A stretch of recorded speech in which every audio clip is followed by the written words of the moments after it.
All right. Good evening, everybody. Welcome back to 22 Panels, where my guest tonight is, I don't even know how to describe you, the cartoonist, the publisher, the all things Underground Comics emeritus, Dennis Kitchen. And helping me out because I was overwhelmed is one of the guys that knows comics history as well or better than I do, Mark Pracht, fresh off of Innocence of Seduction, which had a great run. So people need to already book or reserve their seats for House of Ideas next year. You think Yep. they'll let them do that yet? No. No, not that high tech. No, not yet. So good evening, Dennis. How are you? Doing great, thank you. Doing great. Um, I struggled with where to start, so I'm going to start with something that normally comes up later, just because then I can riff off of wherever you decide to go. Tell me your comic story. Why comics?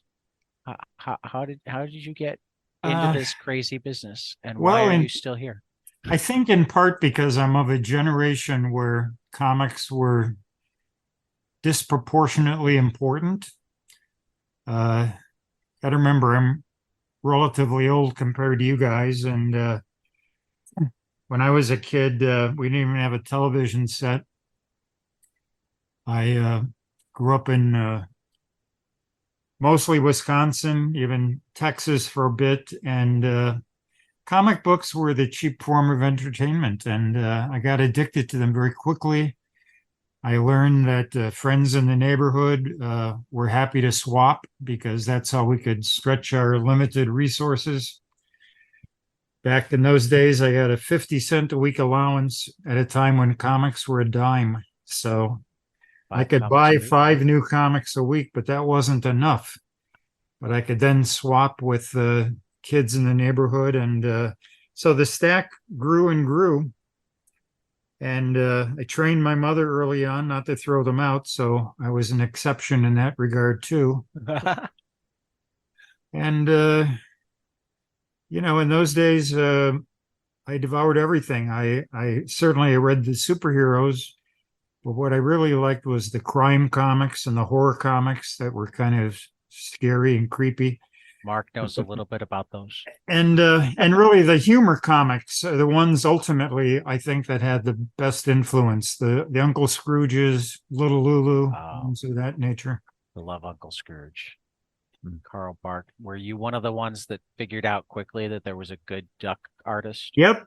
Yep, that cliche is true. I had no idea what his name was, but he definitely stood out. And No, the way I understand it, it was like a couple of fans who managed to unearth his name in like the 70s. yep, yep. But for a long time, yeah, he was anonymous, and it's a shame. It's a shame that the Dell and Gold Key and Disney organizations deliberately kept him anonymous, and as I understand, didn't even forward his fan mail, Yeah. which to me is criminal. I think they even went Mhm. out of their way to keep him anonymous. I've heard that one of the ways you could identify his work was that he put shadows, and none of the other artists did. So when he was doing a cover, they would get rid of the shadows because they didn't want it to stand out from the other issues. Huh, I don't think I I knew that. don't I don't know the truth of that, but that's what I've heard. And if you look at most of their covers, they're without shadows, even if you Hmm. can otherwise recognize them as a Barks. Well, So, but does a two-dimensional character cast a shadow? well, I mean that's a good question, but they always have shadows inside the comic. Right. So actually, this actually leads to an interesting question. You said that uh, I mean the inference was that you had realized that there was a good duck artist on those books. Uh, was there? Did anyone get that idea of who Carl Barks was, or was that something that just never really was revealed until the 70s? Yeah, to my knowledge, it wasn't revealed until fanzines became a thing. Yeah. And I Mm-hmm. forget offhand who did the detective work, but once it was out, it was just wonderful to put a name to it. And then we found out that, he had been involved in the Disney studio previous to doing the comic books. And, it was just great. I engaged briefly in some correspondence with him. He was, in fact, he had promised to do a cover for Snarf, our humor anthology. And about the time he was supposed to turn it in, he started selling his paintings for a lot more than I could pay him for a cover. And he apologized, but in his apology, he sent a sketch of Uncle Scrooge reading Snarf, which I still have. So, Oh, so very he was nice. he was just a sweet guy in every regard. Yeah. But that's certainly what I've understood from the reading. I'm constantly fascinated by, the the fan community of the earlier times before. I mean, Yeah. I'm a Bronze Age kid, so um the the idea of like I'm always fascinated because I hear about this, people talking about, oh, there was the good duck artist, and I was always kind of curious as to whether among the fan community, if there was Well, that was he just existed as the good duck artist, pretty or was much, there? pretty Yeah, much. Yeah. I mean, how could you get information then? This was right, the pre-digital era. You couldn't right. Google it. There were a lot of mysteries, I mean, I loved Little Lulu, and the cover would say Marge's Little Lulu. They Mm-hmm. didn't give credit there. I thought Marge drew it. Well, she created it. She didn't draw the comic books, but John Stanley and what's his name, Tippett, they never were allowed to sign their work either. Right. Well, I mean, that was yeah. That I think that uh, uh, as Tad may have told you, I'm a playwright here, and Yeah. the series of plays that I'm working on are, it's a trilogy about the history, and the first one was actually called The Mark of Cain, so it was about Bob Kane Huh. and Bill Finger. So I have Yeah. a real interest in that kind of stuff, and the Barks conversation about Disney, they wanted everybody to believe Walt Disney drew everything, and it Sure. was Sure. corporate story. But anyway, not to interrupt you, I was just that line of conversation just made me think about that, whether there was actually a name or it was just this mythical good duck artist, which makes is Well, almost more fun. I think fans are spoiled now by having such a wealth of information. It's hard to Mm, put yourself in a situation where it was really a desert of information. All we really had was the comic books themselves, and then early on the fanzines, which were the first effort to just share an enthusiasm and Oh, dare I say engage in some intellectual conversation about comics, which itself seemed an oxymoron back then. I But will say that the advantage of having all of this information at our fingertips is while Mark was talking to you, I dug up the story on CBR from a couple of years ago. It was Malcolm Willits, a Disney fan who, like many, had written in and to learn the name of the good duck artist in the 50s and received no yep. reply. But later on, he was in the U.S. Army, was an editor of the Army newspaper, and sent a letter on U.S. Army letterhead asking about doing a feature on the good duck artist. And Disney actually sent him Barks information.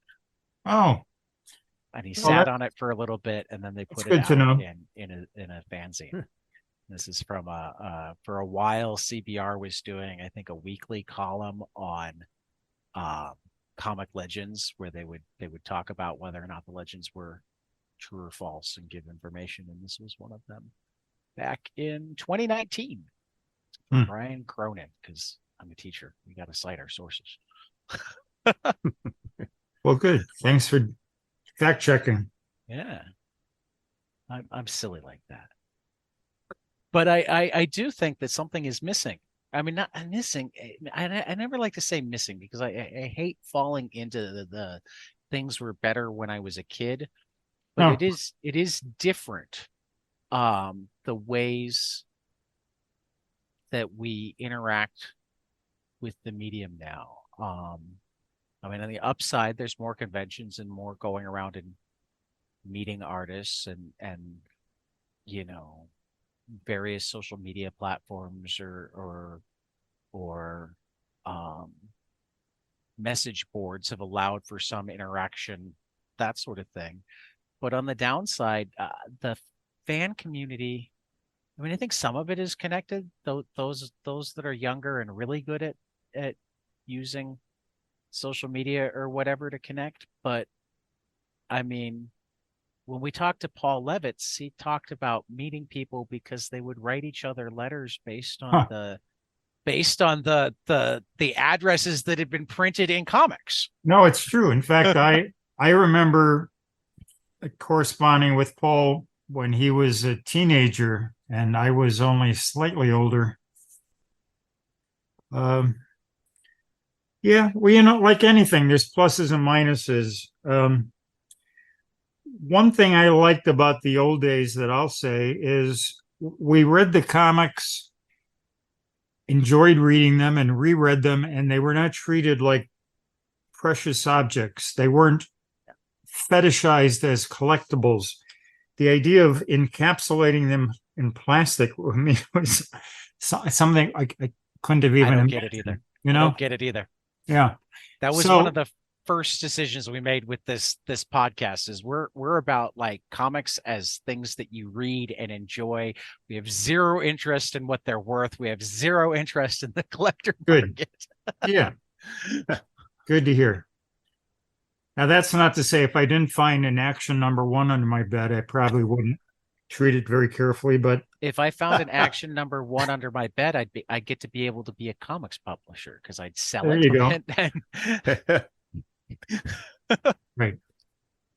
So, I understand it. I understand collectible, the thinking of it as a collectible, because I'm a collector of other things. I get it. But so it does seem to me that something has been lost. And also the fact that when I say as a kid, I got 50 cents allowance and I could buy 5 comic books, I doubt that any kid today could buy 5 comics off the stands unless their allowance, I mean, what would it take? I know a lot of kids have a $20 allowance, so they can get 4 at least.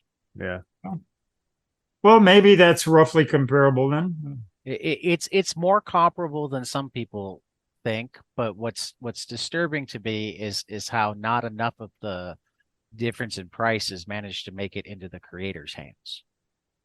Well, 'twas always thus. Yeah, right? but page rates are so similar to like the 80s that it really disturbs me. Well, but sales are down too. I mean, you have to understand. I remember early on when I was first paying attention to industry numbers, DC Comics would kill one of their titles if circulation fell below 100,000. Right. Now they'd all be ecstatic if something sold 100,000. So, but they also have the back end of collections because the collections always sell better. Yeah. And nobody's even willing to say what they're making off of their subscription services. Well, it's not to their advantage to of course not. have that be public, but no. The only other advantage the artist has is they can sell their originals to supplement their income. And back in the day, the art generally wasn't returned and often destroyed. So there's some progress. Yeah, there's tons of progress. And I actually think that there's a lot of progress in options outside of corporate comics. I mean, there are a lot of publishers. There are a lot of ways, whether it's Kickstarter or webcomics, or a lot of ways for an artist who makes good work and hustles to. Well, that's the key. You have to have certain talents beyond actually drawing or Right. writing and drawing comics. If you want to be successful, say with Kickstarter or web comics, you have to have some entrepreneurial skills. Right. Have to put that extra time into it, or have a spouse or a close friend who will help you with that. And I'm never blown or it never ceases to amaze me how many of my favorite comics artists have the spouse that handles all of the business. there are definitely some great ones. And yeah. That actually segues nicely though. You started as a cartoonist, but relatively quickly you became more of a publisher. Talk about that transition. Well, that was partly out of practical necessity. I was never the fastest artist. And early on, I got married. My first wife immediately became pregnant, and I went from being a bachelor who was more carefree to suddenly, I gotta not just pay the rent, but I got a growing family and I know how that goes. Exactly. And so I determined pretty quickly that publishing was a safer way to earn a living, because I figured I'd get a piece of every project and I didn't have to rely just on my own ability to create and then sell and then collect the money. And there weren't that many options then, because I was there pretty much at the beginning of Underground Comix, so there was no indie scene that was fully grown at that point. And I didn't want to work for Marvel or DC or Archie or any of those folks. And so I applied the golden rule, which I'm glad I did, because as a cartoonist who got ripped off early on by a West Coast publisher, I was determined that if I was going to be a publisher, I would focus on what was most important to an artist, which is to get paid and to make sure the accounting was proper.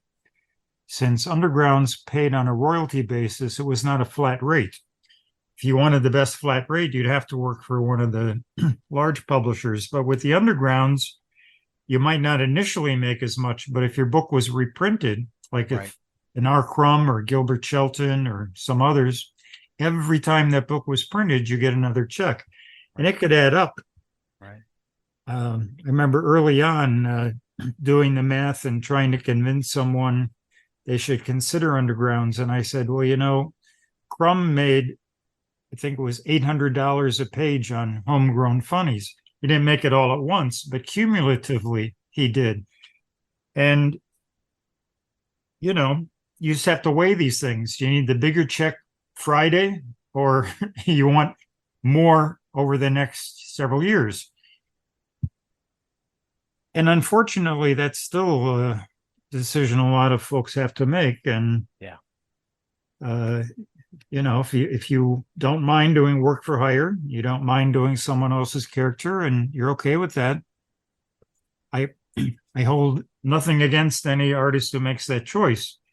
It just was never for me.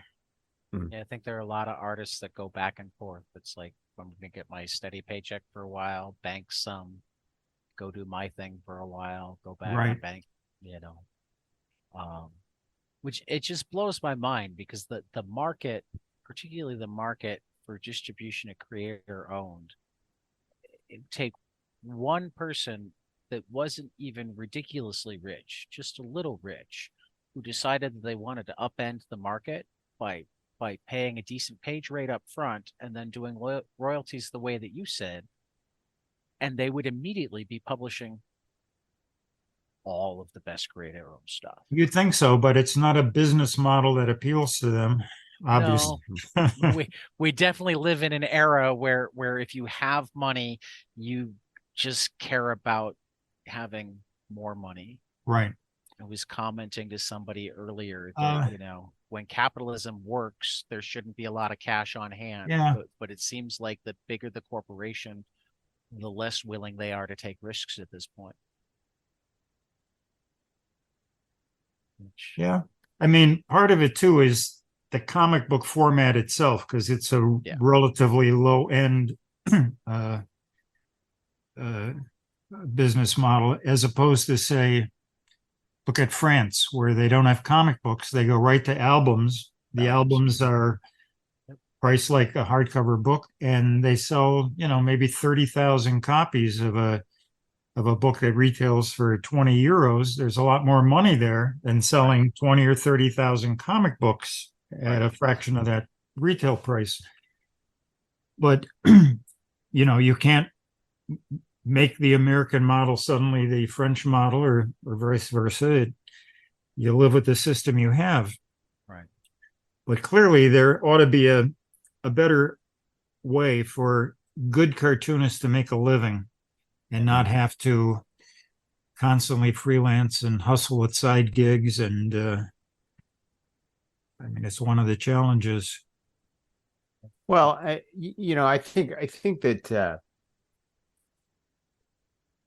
it's funny. You talk about being a fan of the crime and horror comics when you were a kid, and I've always been I've been fascinated by a lot of things about history of the medium, but I always think about, what if the whole Wortham nonsense hadn't happened, and with EC doing so well, would that have? It seemed to me that after the Wortham thing happened, that the big publishers ran back to the superheroes, really, because it was something that they could safely publish. And I've always thought about, did that, without, for lack of a better term, ghettoize the medium into superheroes, when it could have? I feel like with what EC was doing with, the humor books and the crime and the science fiction and everything, was building a much wider genre palette to draw from. And then after those events, everything was sort of driven down into that idea of a medium for 10-year-olds and under, and I don't know. I don't know if you have any thoughts about that, but that was just something that I've been thinking about a lot in the last few years. So, no, I love the what if questions. Yeah, they're fun. You could also argue. Obviously, I think we'd all wish Dr. Wortham hadn't come along. Although, I will say he had a point. I say this as a parent. A lot of the stuff I loved as a kid, I would not want my 9-year-old to just be able to walk into a drugstore and pull off the rack. In those days, there were no disclaimers on covers, and some pretty creepy stuff could theoretically be read by a kindergartner and warp their minds. You can make that argument, but I think what probably would have killed comic books, even if Wortham hadn't come along, I'm going to say killed is the wrong word, but lowered the popularity. I think TV was a huge factor. The peak of comics, remember, in circulation was late 40s, just as TV was starting to enter the culture. And by the early 50s, mid 50s, TV had pretty much taken over.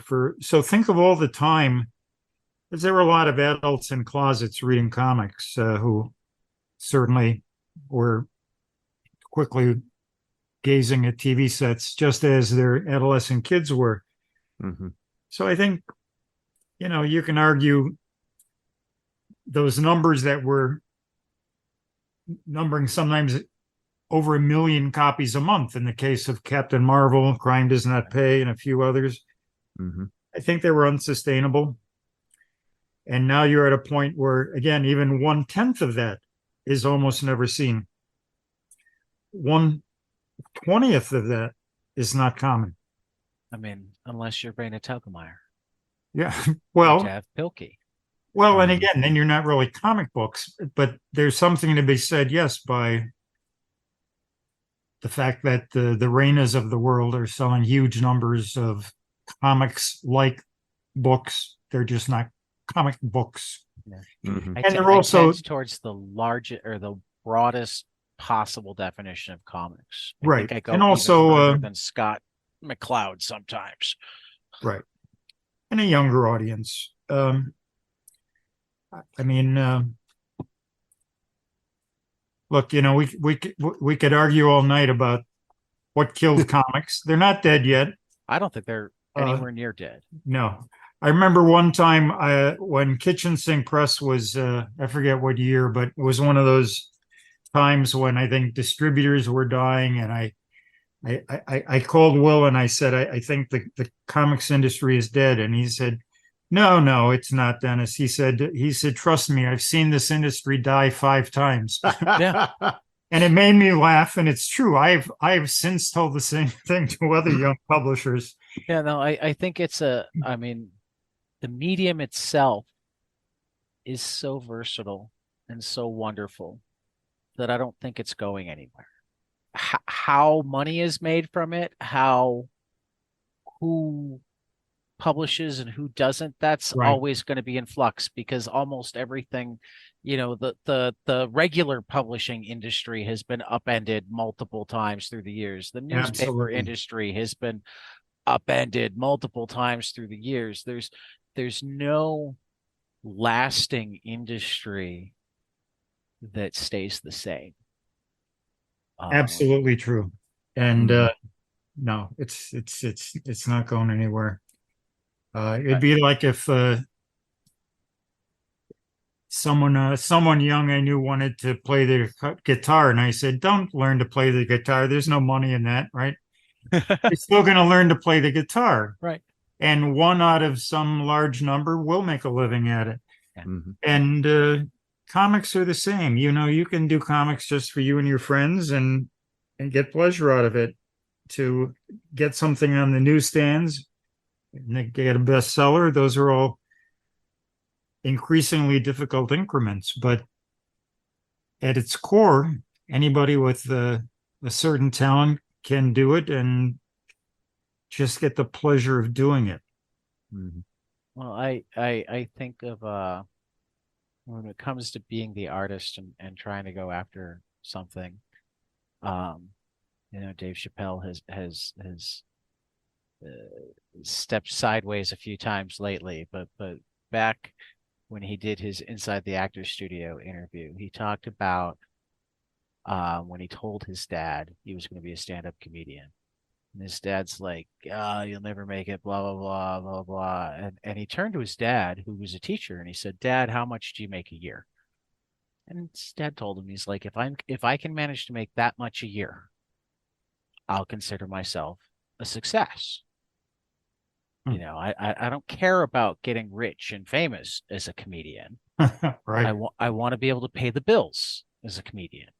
And his dad said, as long as you keep that mentality, you'll do okay. And I think that while I would love to see so many people in comics make it big, because God knows the people who have the money don't really need it. I'm what I really look for and hope for is always to see as many artists as want to find a way to pay the bills, which, as I've read about you and looked at Kitchen Sink and whatnot, seems to be something that you've done for a lot of people through the years. You've given. Well, it was always one of the goals. Yeah. I mean, yeah. I mean, I didn't know that I could do it for a living. My backup plan, because when I was ready to go to college, there were no courses you could take in comics. Now, as you know, there's a number of institutions. Now your backup plan can be teaching comics. Yeah.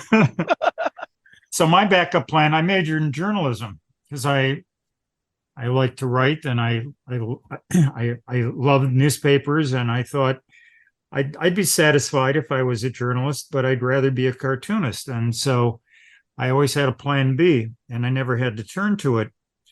But what I learned in journalism school actually proved very valuable in comics, because I learned basic things: writing press releases, understanding how the media works. understanding what a slow news day is when you can take advantage and get publicity. There are all kinds of helpful tricks. So I would encourage anyone, of a certain age who's still figuring out what to do, just have a plan B, but give it your shot. It's no different than aspiring, like you said, be a comedian, to be an actor, a musician, anything that sounds a little glamorous. Not that cartooning's necessarily glamorous, but I mean, Bob Kane had some parties. Is that right? At least according to Mark's play. Well, I'm curious. Yeah. I was just reading about the song he wrote earlier this evening. That song Bob Kane wrote? He wrote, yes, and was recorded. In quotes. Right. Yeah, well, he drew Batman. Didn't wasn't there so many things that Bob Kane did that were sort of in quotes, but no, absolutely. He discovered Marilyn Monroe, right? That is absolutely, that was another one of his great stories. I wanted to roll back a little bit. You said that Will had told you 5 times he'd seen the comics die 5 times. I'm assuming that's Mr. Eisner. Yes. Yeah. I'm sorry. No. Thank you, because we might have listeners that didn't know that. I mean, seriously, because did I just say right Will? over my head too? Yeah, you said Will, and I just immediately went, "Oh yeah, Will Eisner." I was as if I know him too. I'm sorry, I was presuming too much. But actually, well, you mentioned Will and you mentioned Bob Kane. I'll tell you an anecdote you'll appreciate. When the first Batman movie came out around 89, was it maybe? Okay. Bob Kane, we know, was not a real artist of substance, but when the movie came out, there was a series of prints that somebody was putting out, ostensibly drawn by him. I don't think he drew them, but the point is, he was at Chicago Comic-Con signing in a booth right next to Kitchen Sink's booth, and Will Eisner was a guest of mine. And at one point, they were signing simultaneously with just a rope separating them between booths.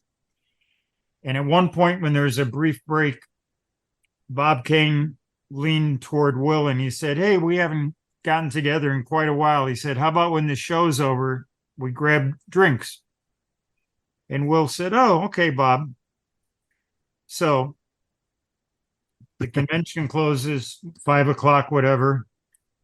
And as Will is getting up to walk out with Bob Kane, Will quietly turned to me and he said, "Dennis, at 5:15, I have a very important call."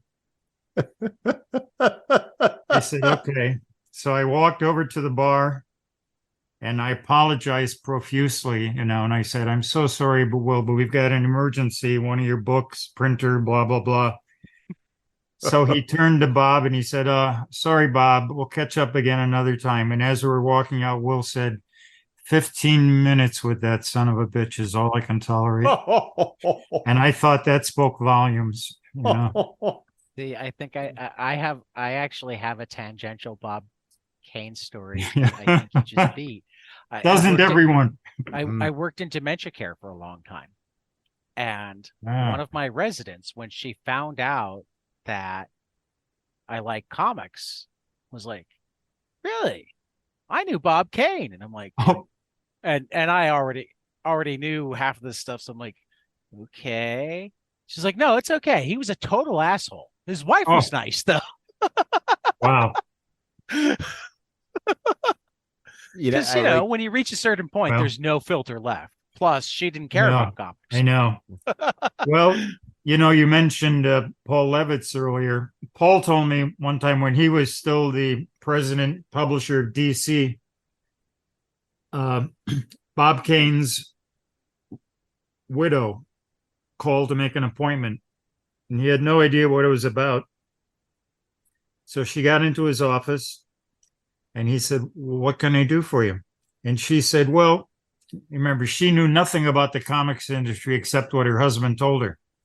And she said, "Well, Bob told me that there's an award called the Eisner Awards, and there's a award called the Harvey Awards. Why isn't there an award named after my husband? And so Paul said he was in the uncomfortable position of having to tell her that her husband was not held in high regard. She had no idea, of course. So we could go on and on with. Yeah, no, I was that the whole. I swear we'll stop talking about Bob Kane. But it was I was at San Diego 2006, and they had and this was the genesis of this whole play that I wrote. It was the golden age in your better bookstores now. Mark of Cain. But it was the golden age Batman panel, and it was like Jerry Robinson and Shelley Moldoff and Arnold Drake was on the panel, and a couple other guys. And I came in and I was oblivious to all of this stuff. Yeah. And within 15 minutes, the Golden Age Batman panel had turned into the Bob Kane was an asshole panel. And, Shelley Moldoff talking about the steak, going to have steak at his parents' house and all that stuff. But yeah, I did not mean to start a conversation about Bob Kane. I really was talking about Will Eisner, because I quite truthfully, thank you for all of the Eisner material that you have published over the years. Because I was actually going to go there eventually. I, as a very young comics fan, was, I would hear about Will Eisner, and it wasn't until I found your books that I was actually able to read that material, and it meant so much to me. And I think Will's work is so great and so important. And that's thank you. So I'm happy to hear that. I'm even younger than Mark, so I discovered Will Eisner when DC was reprinting The Spirit after you had, but very quickly discovered that they probably wouldn't have been if you hadn't done it first and gotten him to do some new work, putting him back on the map after having been gone for that period. So I also thank you immensely. Which of the graphic novels did you originally publish? I should have looked this up, but virtually all of them until I mean, Contract with God was first done by Baronet, a small press he invested in. But when they went under, I inherited it. But then everything from Contract with God up until 1999, when Kitchen Sink went under. So the last 2 or 3 were done by DC and Norton. So I think out of the 20 graphic novels I think he did, I think I published 16 or so. So in other words, I mean, because I like The Spirit, but all of my favorite work is from that era. Well, he'd love to hear that too, because he was most proud of those. Yeah. Those are outstanding. And to think that he might not have come back if you had, because I know that it's been told that, he was who can say? Okay with it. I'd like to think he would have in any case, but I like to too, but we know how the story actually goes right now. Okay. Which is you made a phone call or wrote a letter or however it worked at the time. Actually, we met at a comic convention in 1971. The first one I ever attended, and I think the second he attended, was one of those, the name Phil Suling put on. Mm-hmm. Yeah. Mm-hmm. And it was, you couldn't make this up, but he actually was seeking me when I was a virtual nobody. And there was an intermediary, a French editor, who saw my badge, and he said, "Hey, Mr. Will Eisner, he is looking to meet you." And I said, "No, I think you're mistaken." And he said, no, he is.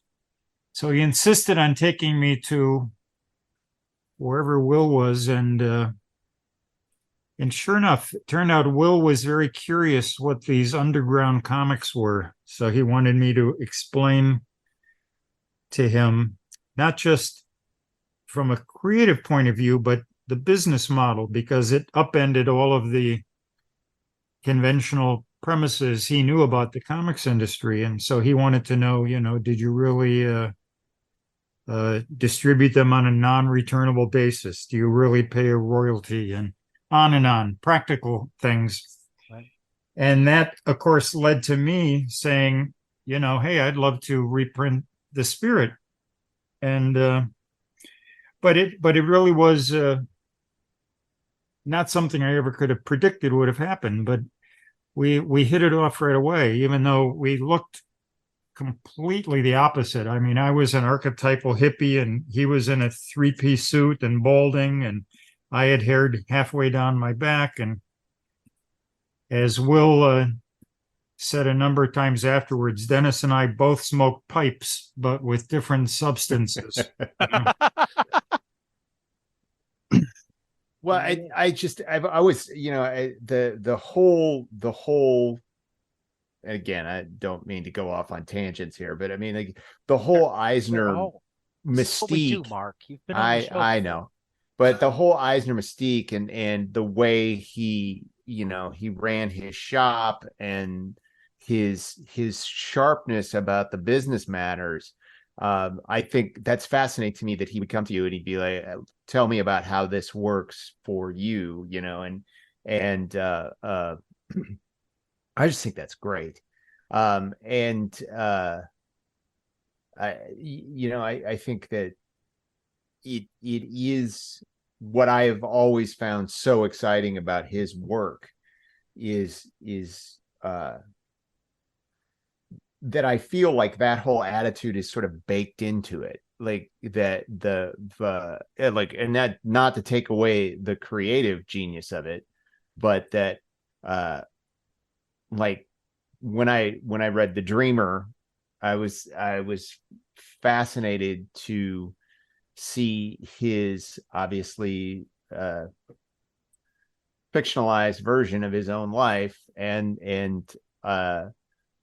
the way he saw the business and his work with the military and the work that he did there. I just think it's so cool to me that when he would sit there, he would want to sit down with you and talk about that, your distribution model and those things.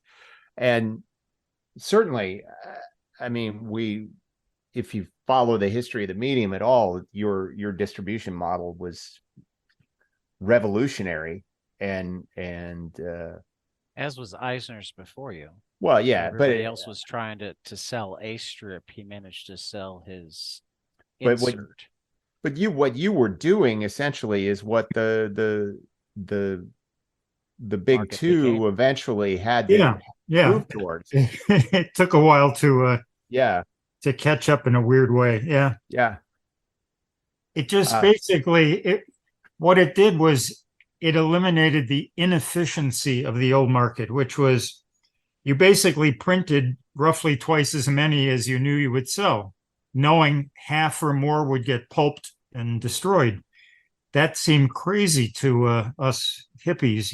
It's like, if we want to sell 10,000, let's print 10,000. Right. So no, that's oversimplifying it, but that's at the core of it. Well, yeah, I mean, I think what we were talking about earlier about how, the majors, the big two anyway, were so used to selling hundreds of thousands or millions or whatever. And then when the time came when that wasn't something they could rely on anymore, the genius of what you had been doing made sense to them. But that does actually bring me to another thing that I wanted to ask you about, that is your dalliance with Stan Lee. Huh. in the late 70s, I think, or the mid early 70s. early 70s. That's right. Okay. Yeah. I I'm not a Stan hater. Nor am I a someone who puts him on a pedestal, but that interaction is something that I would love to hear about. Huh. Well, again, kind of a unlikely. Well, I mean, it happened, so how can I say it was unlikely? It started with me self-publishing my first. Oh, sorry. You can edit that out later. I didn't even catch it. So it started with me self-publishing my first comic, Mom's Homemade Comics #1. And just on a lark, I sent a copy to him just because I had been reading Marvel since I was a kid, and I was genuinely a fan of a lot of what he did. And I included a brief letter with it, and that I didn't think anything would come of it. And I got a letter back from him. It was encouraging. So, of course, I sent a second. He sent another. I sent another. And we became kind of pen pals. And he started offering me a job in the bullpen, which at first I didn't take seriously, but he was serious. And I kept saying no because I had started my own company. I was in the Midwest. I didn't want to go to New York. I had my own thing going, even though it was small, it was growing. I was in charge. I didn't want to work for the man. And it drove him crazy in a way. And but by 1973, which would have been 4 years later, Underground Comix went through the first real crisis. We used to call it the crash of 73. Two things happened. The Supreme Court had a ruling, I think it was U.S. California versus U.S., I think. Anyway, Supreme Court determined that obscenity should be determined by local authorities, not national authorities. And the second thing happening about the same time was that non-returnable system we had initiated was working out fine, except for shops that really were just kind of not ordering carefully. And they would just order, give us 20 of each, not knowing that Crumb would sell faster than, say, Joe Blow. So they'd end up with Joe Blows unsold. And so then they questioned whether they wanted to keep continuing to sell comics. And so that combo kind of hit us really hard. And we thought, we might not survive. And about that time, Stan called. And this time I said, you know what, let's talk. So he flew me to New York and tried to convince me that I should work for him as an assistant editor. And so I countered with him and I said, look, I really don't want to move to New York, but I'll consider working for you. But let's do an experimental magazine. And basically, I gave him what I thought was the idea for what became Comics Book, which is a magazine that was not subject to the Comic Code Authority, #1. #2, that we would have a much looser list of restrictions, which wasn't going to be pornographic, but we could be racier, sexier than an average Marvel comic, including occasional, F-bomb or whatever. And he was kind of reluctantly going along with all of it. And I said, and we have to have the art returned. That's the way we do it in the undergrounds. And he's like, well, we never did that before, but I suppose I can make an exception for you. And then finally it got the copyrights. And he said, no, we can't do that. And finally, back and forth, he said, well, maybe we can just have the first rights and revert. And so point is, he was willing to talk about everything and to compromise, which I hadn't really anticipated. And what I learned a little later was, his boss, the original publisher, Martin Goodman. Martin Goodman, had retired a short time earlier, made Stan publisher.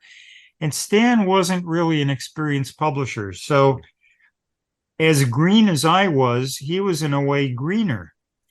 And I was able to basically out negotiate him.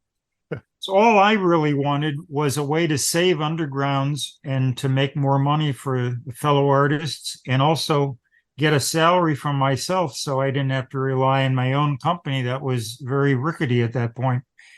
And so it worked. So that was in 1973. And so in 74, we came out with this bi-monthly magazine. The problem from his point of view was the things he had conceded to me couldn't be conceded in a vacuum. And the other people who worked for Marvel very quickly found out, that he had made this special deal, and they started grousing about it. It's like, why are you giving these hippies their art back and we don't get ours? What you're going to give them their copyright too? You're going to let them say fuck and shit and we can't? All these things. He was like, whoa, I just let the genie out and can't put it back. So he basically killed it after I had created 5 issues. 3 had been printed. The other 2 were ready. And he said, I can't do it anymore. And I said, well, what about the last 2 issues? And he said, well, you publish them. So I did. So, I mean, in every regard, he was as accommodating and as much of a gentleman as he could have been. So those Stan haters out there, I can only say from my experience, he was a good guy. That doesn't mean he wasn't a flagrant self-promoter and maybe give enough credit to the Stan Lees and Steve Ditko's and so on that he should have early on. But the bottom line was, a year or so later, Kitchen Sink had survived that crisis. And I mean, had it not been for Stan kind of coming to the rescue, I'm not sure it would have survived. So it's just one of those little asterisks in the history that probably shouldn't have happened, but did. So go ahead. I fall into a similar category with Mark, where I certainly don't hate Stan at all. I think he's sometimes lionized too much. But one of the things that I have always insisted upon is, and this just solidifies it, is 2 things. First, he loved comics. The fact that he wanted to work with you late in his career, he worked with Mobius, he loved comics. Yep. But then the other thing is, whatever you say about the self-aggrandizement and whatnot, and the fact that maybe he didn't give enough credit to Kirby and Ditko, it was also the cheerleader that comics needed at that moment. I don't actually like his writing that much, though I think he does some pretty good, well, he might do pretty good plotting depending on how much we believe was plotted by him versus his artists. But I do think that in terms of making comics something that mattered in the United States again, there are very few people who had as much influence. I mean, the number of people that we've talked to who aren't even superhero comics, like you, who grew up on those early Marvel comics, who of the superhero comics, those were the ones that attracted to them because the DC stuff at that age was like completely watered down. Oh, absolutely. So boring. I couldn't believe DC could stay in business. Their stuff was so boring to me. Right. But yeah. So yeah, no, I remember actually having a group of friends and I decided one Christmas to have a get together where we all had like our top 10 or 20 comics writers, and we had like the round table discussion, making the arguments, and like 3 of them had Stan Lee and were so upset that I didn't have him anywhere on my list. I'm like, if you want to talk influence, right, Right. That's a whole different thing. But if you want to talk writing, oh my God, was so much of his writing bad. I mean, I know you again, like his writing better than I do, Mark. But I push back on that a little bit. Yeah. I think, and this is getting off the Dennis Kitchen subject matter, really, but the subject matter is comics. Dennis Kitchen is here Right. to talk with us about comics. But I think that I do. One of the third play in my trilogy, which is going to be produced next year, is called The House of Ideas, and it's basically about Stan and Jack. And one of the interesting things when I started to do research on that was that while I could find plenty of sources and research that pointed out Stan's foibles and Stan's problems and things that Stan may have not done correctly or whatever, as well as the great things about him, I found it virtually impossible to find anything about Jack Kirby that wasn't a biography, treated him like almost like a saint. And my basic belief as a dramatist and as an actor and as a director and a playwright is no one is a saint, and I think that kind of colors my way of looking at all of this stuff. I think Jack Kirby is a genius. I think Jack Kirby was treated badly by the way the industry worked, but I think that there was also an awful lot of stuff that happened because of bad decisions he himself made over the years. That is a long form. That's just my basic tenet about that sort of thing. And I think that, like, when I think about his work after Stan, this is to Tad's point, doing a reread of the entire Fourth World saga, I found the dialogue to be attempting to be Stan Lee and not being able to do it. Get me to argue that Jack wasn't a worse writer than Stan. Well, yeah, but I mean, that alone doesn't make Stan a good writer. But that does mean that what Stan did helped to connect with the audience. Absolutely. Well, and I think particularly giving the characters, I mean, the whole idea that superheroes might have like lives and girlfriends and dinner that they had to get to and whatnot was relatively new. And I give Stan a ton of credit for that. But I got really annoyed every time one of the characters would say out loud the action that they were taking. Mm-hmm. Let me use my karate chop. Really? Matt Murdock is going to say that? Well, But moving back towards Dennis's illustrious career, I'm also interested about this period you're talking about in the early 70s, where there was the for the lack of a better term, implosion in the underground comics. It was interesting the way you talked about it, how there was these stores that would just order 20 of everything and not really consider quality or even sales level in what they were ordering. It was just give us everything. Well, put that in the context of, I'm not talking about comic shops. I'm talking about an era before there were comic shops. Our audience was pretty much head shops. Right. Yeah. So if you ran a head shop, you might have been a comics fan, but you're mostly selling bongs and rolling papers and Dayglow posters, and you got a rack of comics in the corner. Mm-hmm. So unless you're really into them, and you get our catalog in the mail and you just go, okay, pick 20 of each. If you were an astute, comics fan, you would know Freak Brothers and Crumb are going to sell disproportionately well. Right. So I'm saying there were a lot of shops like that where it was just widgets.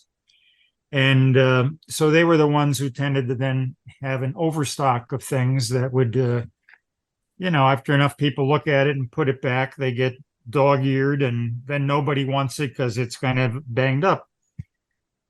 So, I mean, on the flip side, if they were entrepreneurial, they could have sold it as rolling papers. or just, or have had a bargain table or whatever. Right. But Well, the point is, we were dealing with a somewhat unsophisticated market, and comics were really regarded, the comics I was putting out, as this is the stuff our customers read when they're stoned. That was the way it was viewed. It wasn't like, oh, this is a growing art form, or these are sophisticated storytellers. It was kind of relegated to that. I mean, bear with me on the simile I'm going to make here. It, in a way, could it have been?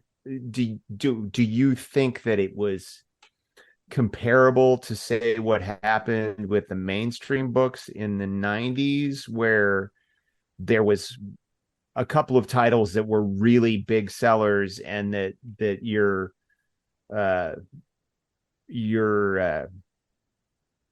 word escapes me all of a sudden, your shops aren't making the distinction about that everything should just sell, and then ending up with a bunch of books that they can't get rid of. Yeah, probably. I'm sure you could make that comparison. Yeah. The difference being that a comic shop in the 90s was only selling comics, should have been astute enough to know that X-Men is going to sell X times better than Joe Blow. Right. I mean, and obviously you also have the issue with the publishers putting out the crappy covers and all of that stuff. But right. I think, do you feel that maybe the Underground was kind of a victim of its own, the success of the superstar, quote artists, that, like you have a Crumb, you have the Freak Brothers, you have the people who those books are going to come in, and they are going to sell, even with a retailer who doesn't quite know what he has. Because I mean, I will say, I remember as a older kid going into a couple of head shops with siblings and stuff, and seeing those books sitting there dog-eared.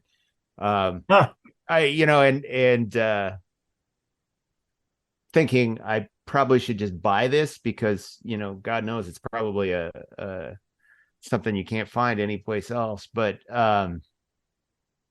no, sorry, I mean, like, maybe I'm getting too deep about this, but I think it's an interesting, I think that was an interesting time, because I've read about that time. No, I think you can certainly draw parallels. Yeah. And wasn't it also the beginning of the end of head shops? Yeah, they kind of ended toward, I would say, the late 70s or so. Around roughly the same time comic shops were proliferating. So one kind of replaced the other, as far as I was concerned. You had some pioneer comic shops, but they were outliers, and you had some head shops that survived. But for the most part, one was fading as the other was growing. And the downside, from my perspective, was, as the comic shops grew, that was kind of a new market, and we could reach it through a new set of distributors. But suddenly, instead of competing against, remember, there were basically 4 underground comics publishers: myself, Last Gasp, Print Mint, and Ripoff. And we're all roughly the same size. Suddenly, in the comic shops, I have to compete against Marvel, DC, Archie, Dark Horse, etc. Comics that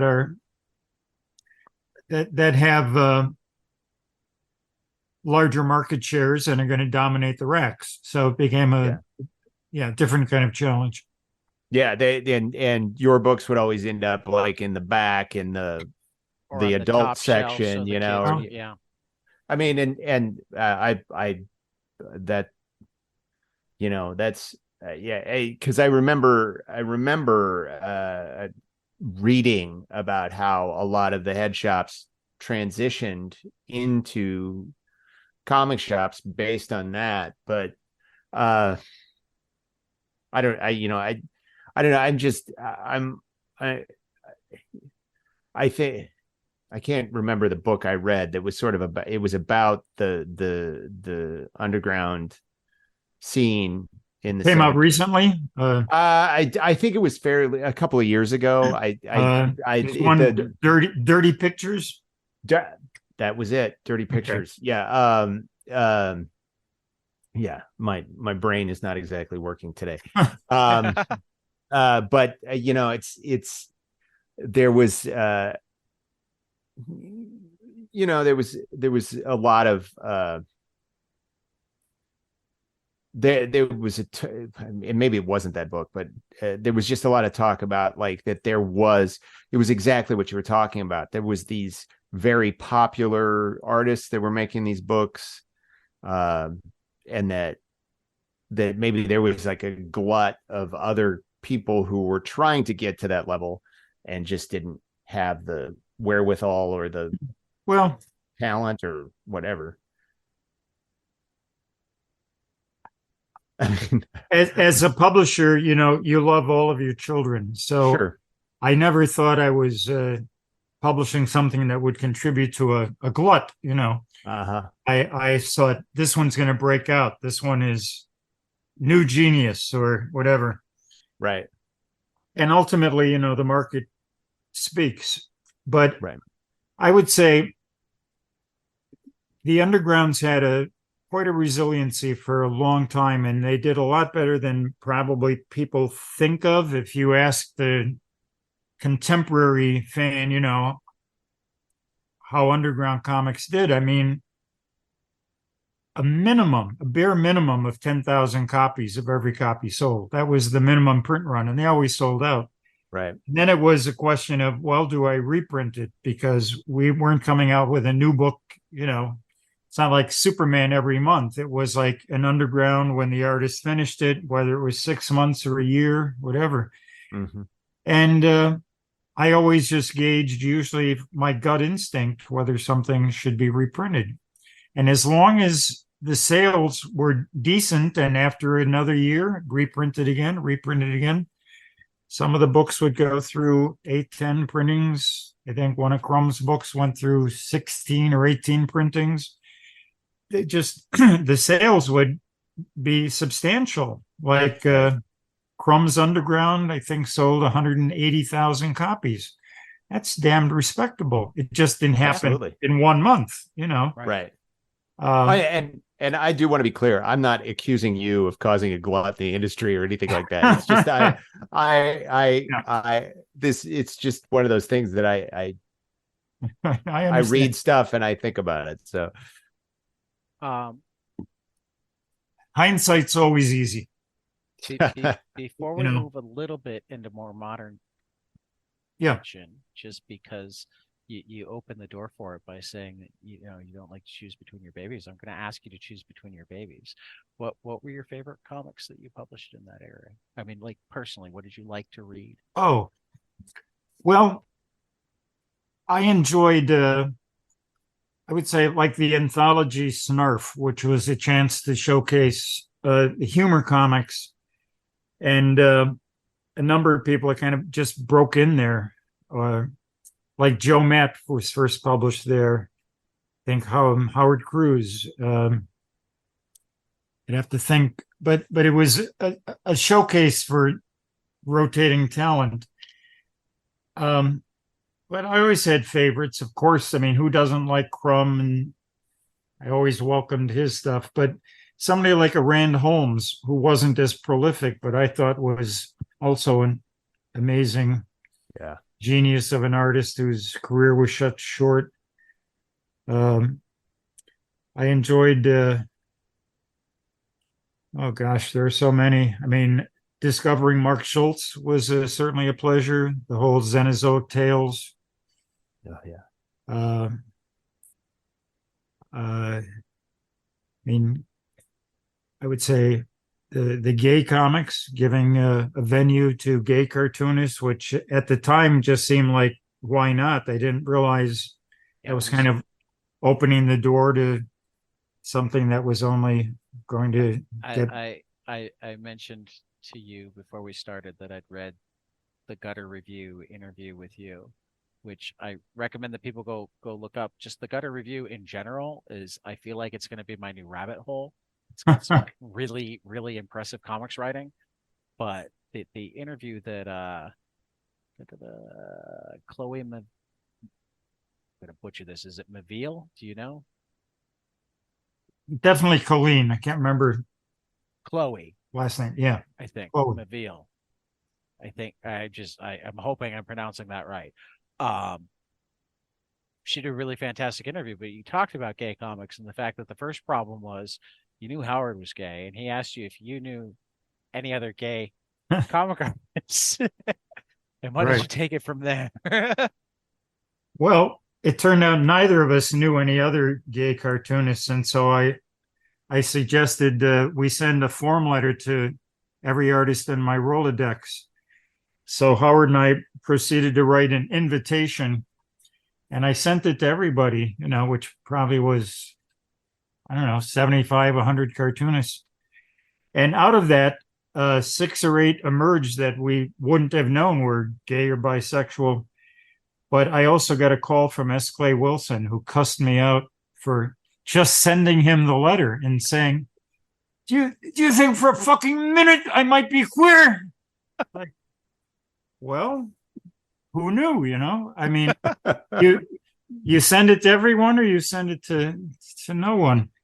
Right. But it was the only way to really try to pull people out of a closet, which at that time was pretty much the case. Right. So yeah, there were too many. Again, I don't want to start cherry picking titles other than. That's okay. I mean, mostly I ask because I am young enough that I have to find this stuff in collections or in bins or semi-legally scanned on the internet. Right.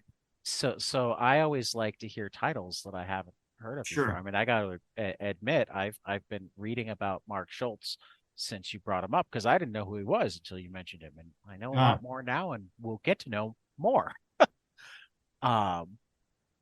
So I mean, as much as I know about comics, there's yeah, look, there's a lot of years of comics before I was born, and I probably only know at most like 10% of that well.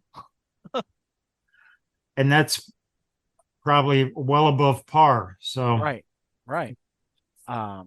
So I always love it when I get to talk to people who are expert in areas that I'm not expert, or have been doing this.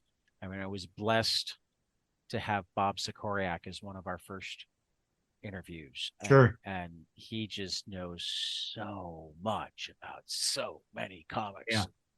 And now he's a regular, which is even more. Oh, good. Yeah, we do a comic strip book club quarterly that he joins us for. We just talked about Charlie Brown. So. Well, one of the other things that I was happy to do early on also was to reprint a lot of the classic comic strips that had been unavailable. Yeah, there you go, Steve Canyon with which is great what we talked about designs. 3 months ago.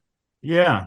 I was going to bring this up because Pete Poplasky's another unsung genius. He's the guy who assembled all those and who designed the covers. He's an outstanding artist that's not very well known. Actually, I have one specific question that we wound up asking, and Bob and Carl Krumholtz had differing opinions on it. In your editions, and we couldn't find it anywhere else, the Sunday strips have significant amount of art outside of the panels. Yeah. But only the Sunday strips. So did Milt, when he was doing the Sundays, not pay attention to where his panel lines were? No, Were no, there no. some He's newspapers that we didn't come across that printed no, more? he did that on purpose, and those were on proof sheets that he provided himself. So Right, we didn't deal with the syndicate in those cases. right. I'm trying to remember what the reason was, and now you kind of got me unprepared. I'm sorry. Well, I think Pete Poplaski could absolutely answer it, so you'll have to have him as a guest sometime. Well, you'll have to hook me up. Absolutely. Um, He lives in France about half the year. He's literally Crumb's next door neighbor. well, then maybe we can have them both. They can do one Zoom Well, call. if you can Zoom from France and be I have talked to people in France before. all right. It All just right, means then we got to arrange work it. out either a day off from school or a weekend. Sure. Um, Probably, what, 7 hours or so ahead of you? yeah, Yeah. I think they're 7 hours ahead. I have my time zone thing on my phone, so I always get it right in emails.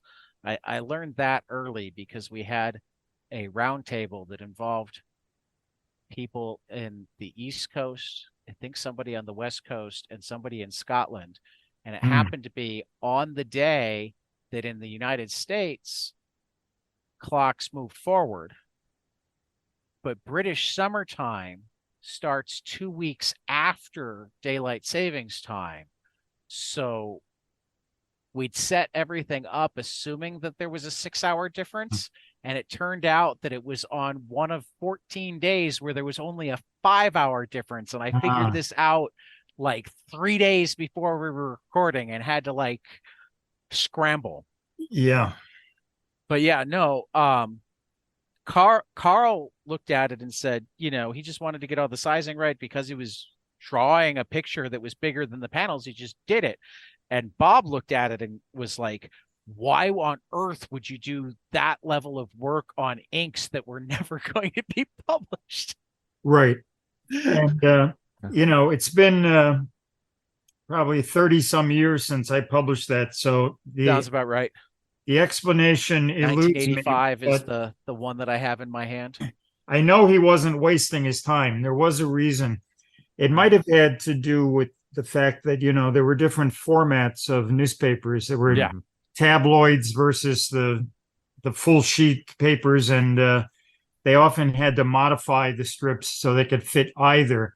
And he might have drawn the expanded part and then having to actually, it's fascinating sometimes looking at that sort of thing. I mean, since we started doing the book club, I mean, obviously we generally pick like a collected volume to try to read just so that we have something to read in general, but we all go off in different directions reading other stuff. And I sometimes try to find scans of original stuff from different newspapers. I'll go to the Billy Ireland Museum. I'll go to a handful of other places that have, and it's sometimes really interesting to see. And this is also clearly why they started doing set numbers of panels and whatnot, that in one paper, it'll be, 2 rows of 4. And in the next paper, it'll be 3 rows of 3 with, I mean, it is very clear. And for that matter, Caitlin McGurk, and thank, Caitlin. Yep. She curated the Bill Blackbeard exhibit at the Billy Ireland, and thank God they put a fantastic online version up to stay for anybody who missed it or whatnot. And going through that, it's just so fascinating.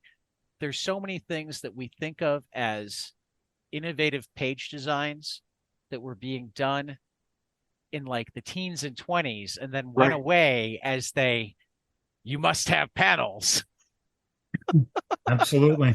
And didn't reappear for 50 years. No, absolutely. I mean, for that matter, it's like reading The Spirit after reading Frank Miller. Right. There's so many things that people think are original to Miller. Right. You go back and read The Spirit and you're like, oh, Frank Miller read The Spirit. Yeah, no, he was right. He was a huge fan. Well, still is. Yeah. So, last old school question, just because I'm a huge Mad Magazine fan. Mad? Yeah, talk to Oh, me about yeah. Harvey Kurtzman. No, I certainly Mad was another big influence growing up. Um, I was too young to have read the original Mad comic books that Kurtzman did, but I saw them collected in the early Mad paperbacks.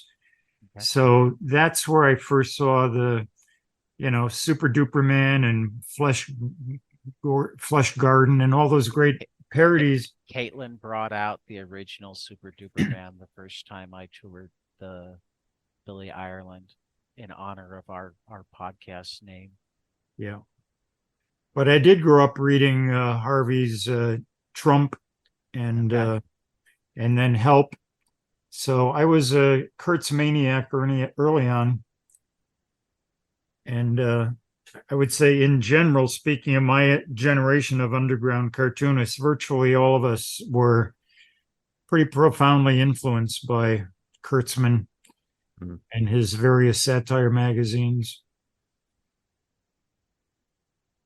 So, I mean, you wound up publishing his work. Do you have any? Well, yeah, Kurtzman that again, stories? an You've unexpected. given us great Eisner stories. You've given us great.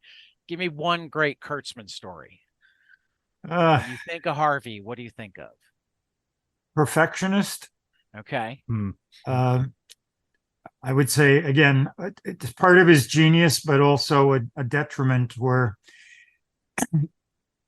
for example, in his last 25 years or so doing Little Annie Fanny, his process on that was so extraordinarily dense. And I mean, first the idea, of course, and the script, but then when he actually came to laying it out, he would start with like a light orange pen and sketch, and then he would take a light green over that and tighten it up, and then a little darker blue maybe. So he'd have these multicolored, starting with the lightest colors and ending up with the darkest being the closest to the representation he wanted. And that would be step one. And then it would be the tighter pencil. And then it would be just stages and stages before it got to Will Elder, his collaborator, who would do the final. And Harvey was, I think, from a composition point of view, the strongest of all the artists I've ever studied. And it took him a while to get there, but when he got there, you'd have these perfectly balanced compositions. But it took an enormous amount of labor for him to get it down to that. And he didn't take shortcuts. And the perspective was important to him too. And I would look at his originals and he would have those perspective lines for everything that most artists I know don't go to that trouble. You can guess usually well enough or do a very basic perspective line to make it convincing. But for him, it had to be just right. And so to look at his preliminary drawings is very sobering, because you see how many hours and hours he put into a single page. And the only way it made sense was Hugh Hefner paid the highest page rate of anybody who ever paid by the page. But even then, he and Will Elder never got rich from doing it, because the amount of time they put into it exhausted that seemed like an outrageous page rate. So I would say Harvey was a workaholic in a way that is probably a little appreciated unless you actually see the breakdowns, and it's kind of mind-numbing. He also was a real stickler for getting the facts right and doing the research. If he was doing anything historic, in the pre-digital days when he was doing those EC comics, and say he was doing a war story from World War I, he had to make sure he went to the library downtown New York and find the right book so that he got the right epaulets and buttons on a uniform and the right weapon. Everything had to be just right. And I was reminded of that because I'm often thinking of he and Will Eisner, who were friends and both geniuses, but had very different modes of working. So I remember one of the last times I saw Will Eisner, he was working on The Plot, which was the basically a story of the protocols of the elders of Zion. And he was working on a page that had brown shirts in Germany in the 30s. And I was literally talking to him next to him while he was drawing. And as he was drawing these Nazis, I noticed he had no material next to him, no photographic reference or anything. And I said, Will, you're doing that from out of your head.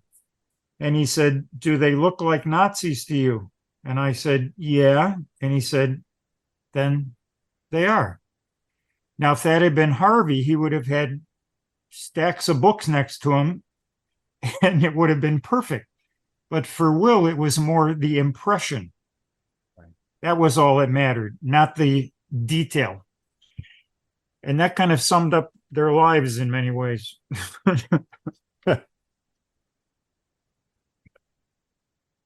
Wow. I think I've actually seen photos of those little Annie Fanny breakdowns. They're just it's incredible. Yeah. I did a book with Abrams called The Art of Harvey Kurtzman, and in there we even in one section we have translucent pages where you can see built up layers, but it's on a more primitive level of I think 3 or 4.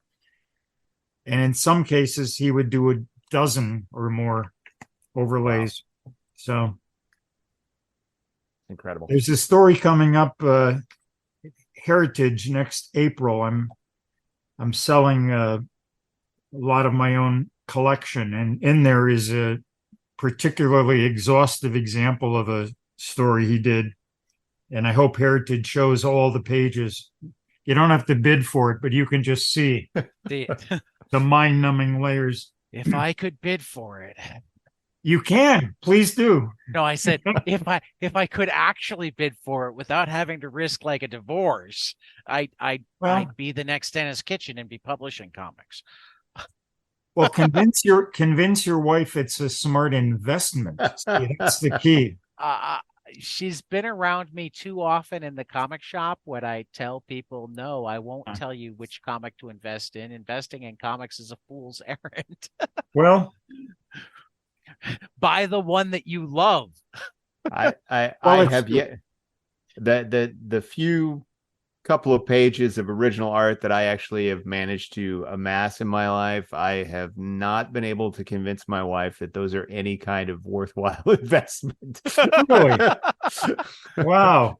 I'm not even allowed to keep my page outside of my office. Of course, a friend of mine might have given me a page that was a little risque. Oh yeah. Some David Lapham. Well, as my wife says, you're never going to sell those. Well, there is that too. Well, yeah, this is the bane of most collectors is you don't usually have a wife who understands. But wasn't. My wife understands the reading and the collecting, but if I ever tried to sell her on the idea that it was investment, she would sit there going, you've talked to me too much about the way this works from an investment standpoint. Well, what can I say? My third and final wife, Stacy, who I've been with for 30 years. When we first were living together, she questioned my wisdom when I wanted to buy some original art, but a handful of times I flipped things and showed her the profit margin, and she stopped questioning and she said, I trust you. And she never asked another question again. So you need to find. If I could afford to get into the art game versus the single issue game, that it would be a slightly different, but these aren't questions you ask girlfriends back before you marry. But let's talk about the Comic Book Legal Defense Fund. Okay. I mean, I know, but it's wanted to Well, ask you, how did it come about? it started in, I think it was 1986. I got a call from a guy named Frank Mangiaracina, who owned a small chain of shops in northern Illinois and Indiana called Friendly Frank's. And one of his shops was in suburban Chicago, Lansing, Illinois. And he said his manager had been busted. Two cops had come in and arrested him for, I think the charge was displaying obscene material, which I thought was an unusual charge. It wasn't like he had sold material to a minor, it was just displaying material. And so the reason he called me was Omaha the Cat Dancer was busted, and that was one of the series that I published that I was proud of. And it had erotic elements, but I would never call it pornographic. It was quite literary. And so he also sent me a clipping from the local paper, which was very revealing because one of the officers was dumb enough to talk to a reporter and was quoted as saying that the store contained satanic imagery. And I realized this guy was kind of on a religious fringe where he was walking into a shop and he was seeing things that to him were satanic. And this had nothing to do with the law. And so basically I said, is there anything I can do, Frank? And he said, no, it's under control. I hired an attorney. Well, it turned out the attorney knew nothing about First Amendment law, and the manager was convicted. And at that point, I got worried because I thought this was a very bad precedent. So I offered to jump in and raise money to challenge and to appeal the case, but it would have been expensive. So I basically put together a portfolio that included people like Crumb and Eisner and Frank Miller and Howard Cruz and Richard Corbin, I think a dozen artists. I got my printer to do it at cost. I got the distributors to waive their profit margin. And basically, we raised enough money that I could hire a top-notch First Amendment attorney in Chicago. And he overturned the conviction on appeal. And at that point, we still had quite a bit of money in the bank. And I just thought, I could donate this to a good cause, or maybe this ought to be a permanent organization because maybe there are other comic shops being busted and we don't hear about it. And the latter proved to be true because until the CBLDF came along, all these stores were operating in a vacuum. And if cops came into your shop and threatened to arrest you or whatever, you would probably go, whoa, I'll take them off the shelf. Once we had the CBLDF established and it was getting press in all the industry publications, suddenly shops were aware there was an 800 number you could call. There was a fund available. You didn't have to defend yourself out of your own pocket. And suddenly we had cases left and right. And I realized this was something going on below the surface, and comic shops were easy to pick on. So that's how it began. And now, it's closing in on 50 years later almost. And there are still cases. It's evolved in a way that it's not like it was maybe in the late 80s, but you've got all kinds of different cases. And the CBLDF also takes a proactive stance in basically educating retailers on finding out what local ordinances are, displaying things appropriately, making sure your staff is properly trained, and so on and so on. So part of it is defense. So I'm proud of it. I chaired it for the first, I think, 18 years, and then I resigned because I thought it just needed fresh blood, and we instigated limit terms on board members and so forth. And so I'm not happy that those comics were busted back in '86, but I'm glad it was kind of what turned out to be a wake-up call to the industry. And it became also kind of the first umbrella organization that pulled together all elements, because everyone from obviously the retailers, but the publishers, the creators, uh, everyone, distributors, everyone had an interest in protecting the rights of everyone involved. Well, it's essentially the opposite of what they did in the 50s with Wertham. So now it's headquartered in Portland, and if any of your listeners are not members, go to cblef.com and sign up and do your part. Absolutely. Also, they've got some cool t-shirts. Mark wears one regularly. I do. Good. I have worn. Didn't you?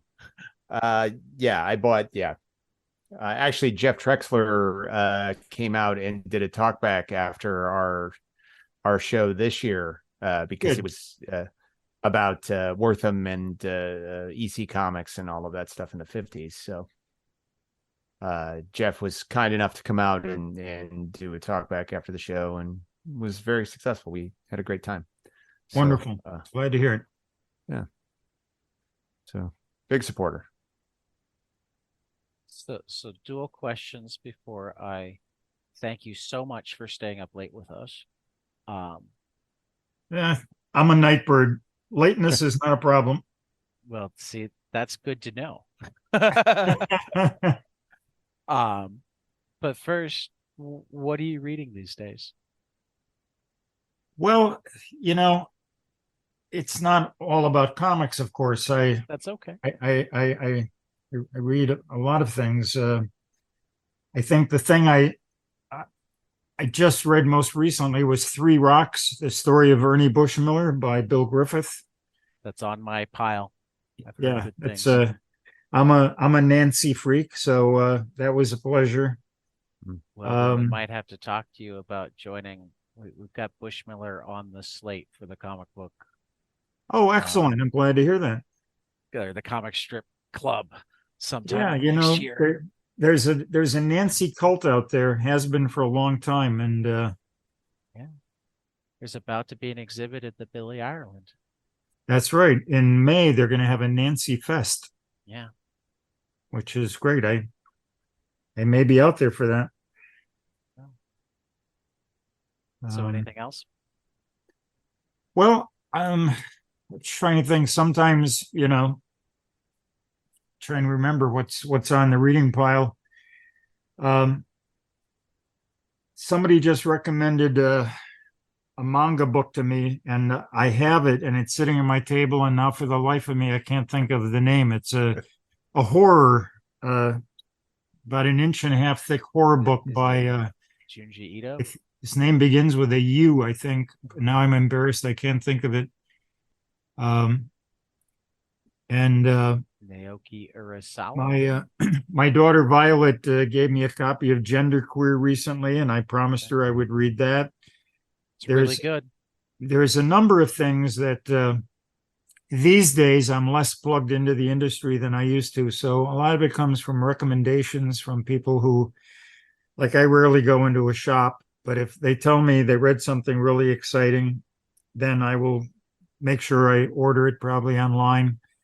Or when I'm at a comic convention, like when I met you at CXC in Columbus, I made sure I went to, like the Fantagraphics table and others, and stocked up and came back with a heavier suitcase than when I went. For example, Monica, I just picked up. That was so good. I haven't read that one yet, but that certainly will be read soon. There's such almost an inexhaustible stream of things coming out that it's hard to stay on top of it. There is. Mm-hmm. I have dubbed it the platinum age of comics, and I stand by that. Yeah, exactly. Particularly because, print isn't even the only form. There are whole corners of comics that I haven't even dented. Exactly. Some of those people who are at CXC almost exclusively work on Instagram. There's a whole Instagram comic scene that I know nothing about. but I've seen enough of their work to know that it's really good. I just have to find it. Yep. You know. So follow-up question to that, just because one of the reasons that I call it a Platinum Age of Comics is one of the things that I love about the medium is I never doubt that there's going to be something that will amaze me. You know, sometimes I'll go a few years between reading a comic that I just blows my mind and makes me go, wow, I didn't know that they could do that. But I never doubt that there's going to be another one at some point. What was the last comic you read that you were just blown away because it wasn't something that had ever occurred to you to do in a comic, whether from the art style or the subject matter or whatever? I mean, why it blew your mind doesn't even matter. Sure. I would say a couple recently.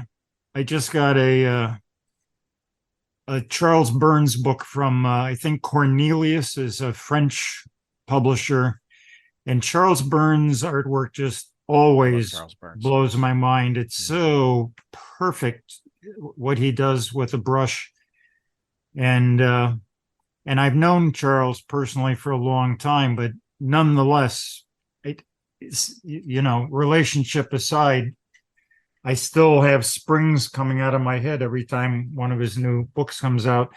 The other one who I don't know, but also blows my mind is Jim Woodring. I just got his latest, I'm forgetting what it's called. It has a translucent cover over the actual cover. I feel like I should know. Came from Fantagraphics, but again, it's more stories. One Beautiful Spring Day. Yes, that's the one.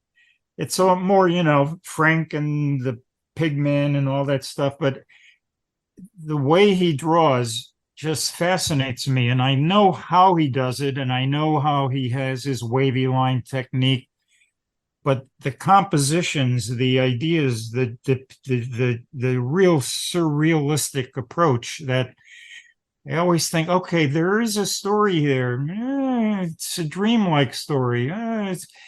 It's not a real story, but it still pulls me in, and I have to look at it panel after panel. And at the end, it's like, whoa, that was an experience unlike any I've had before. And the next Jim Woodring book, I'm sure, will be the same. Same with Charles Burns. So I would say those are two that never cease to amaze. And it's largely because of the drawing style. Now, there are others. Obviously, not everyone can draw like that. My first glance at genderqueer was, well, this is pretty primitive, but my daughter assures me, read it. It's important. Don't let the style throw you off. And I know that too, because I've many times in the past published artists whose art wasn't all that slick, but the story was heartfelt or moving.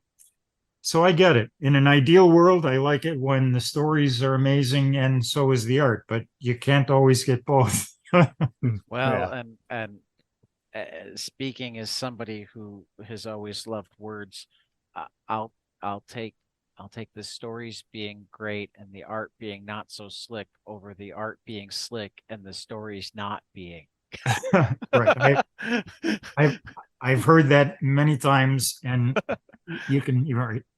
I mean, I'm all for slick art that you just put on a wall, but if you're going to make it into something that's supposed to be a story, please make the story be good. Right. Right. Tangential question to that, because you talked earlier about comics used to be meant to be read and reread, and I think they still are a little bit, but yeah, we've got the whole collector thing. What do you like to go back and reread? Well, I think.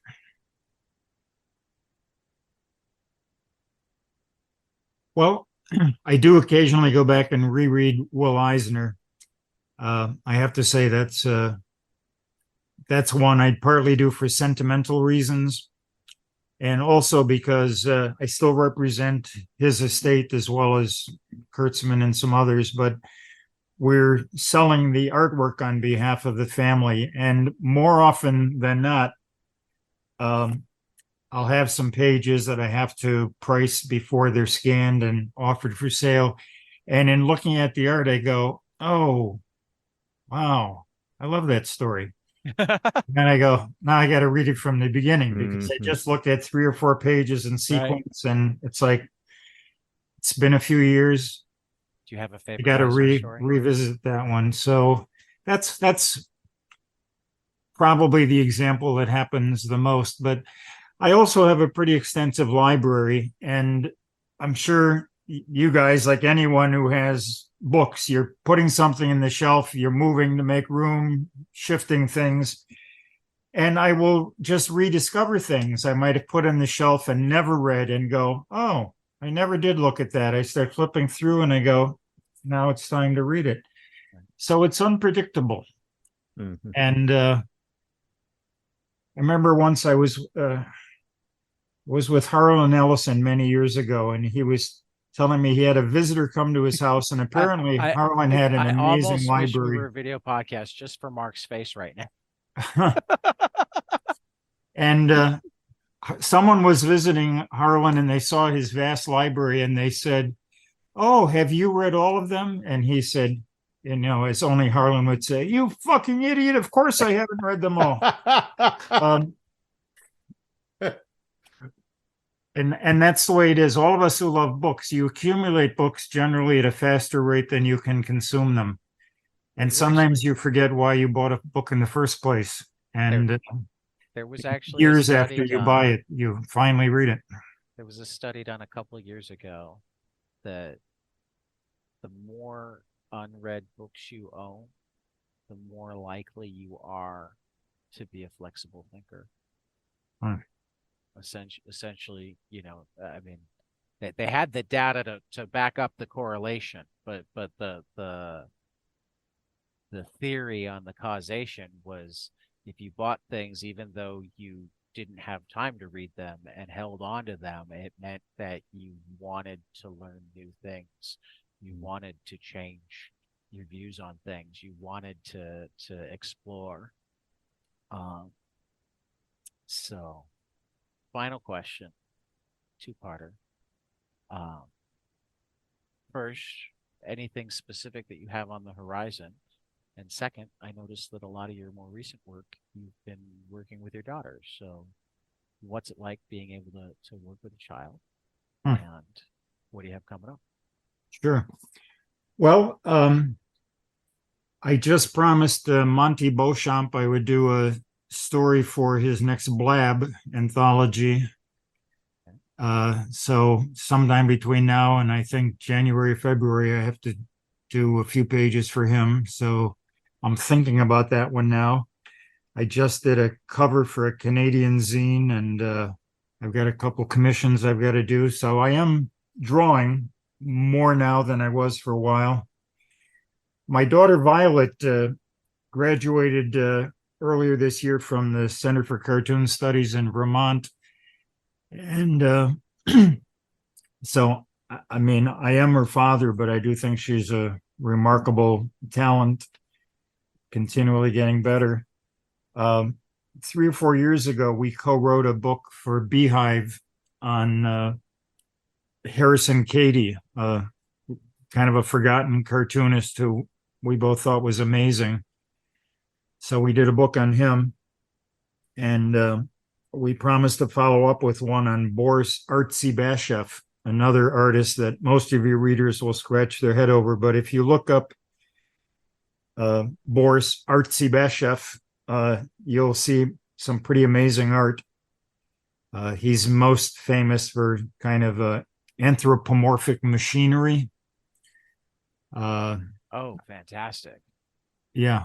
So that's a book in the works. And she also just told me recently that she and one of her best friends are starting a publishing company in Vermont. So now I'm in the odd position of giving her some publishing tips to another young cartoonist who might be morphing into publishing. So history is a way of repeating itself, I guess. So I mean, and I say this as a father and grandfather, um, was it exciting or terrifying when she started wanting to get into comics, Huh. or somewhere in between, or a little bit of each? Yeah, well, it is mixed feelings because it gets back to your Dave Chappelle anecdote. Right. You want your children to be happy and succeed at whatever they do, and comics is not an easy field to make a living at. So, but I also saw how passionate she is about it, and so I can only encourage it. And for her, there's a backup plan too, which she's a very good editor and writer and proofreader. So if cartooning per se fails, I think there are other ways she can earn a living and still be creative. But I do know she's already a better cartoonist than I ever was. And so as a father, I'm very proud, which is what you Well, if hope she's to ever be got for all of something your to children. plug, we will happily talk to her and get the word out to our 20 or 30 listeners. Wonderful. Many of them are comic shop owners. So Ah, I mean, excellent. so I mean, it's slightly bigger reach than 20 or 30 sounds like it would be. Good to know. Well, Dennis, it has been a blast. I Truly. hope you'll come back again sometime. sure. I'll We'll start at midnight next time when we'll have a marathon.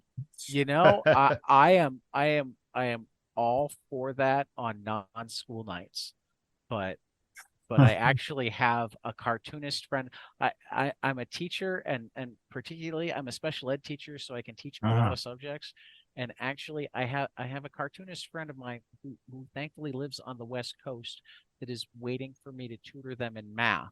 So, otherwise, I would probably go another hour with you now, but their math assignment is due.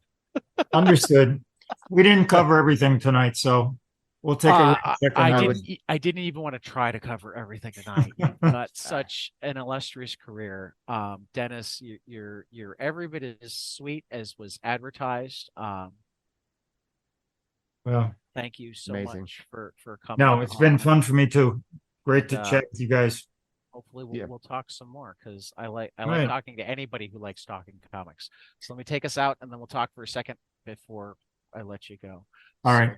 For Denis Kitchen, for Mark Pracht, this has been 22 Panels. We will see you after the next page. Hey guys, this is Tyler from 22 Panels. I'm here to tell you all about our Patreon. If you enjoy this show, please consider donating to our Patreon to keep this show going. We have many different tiers, all different levels, to help you decide what's right for you. Okay, so get on out there to patreon.com/22 Panels Podcast.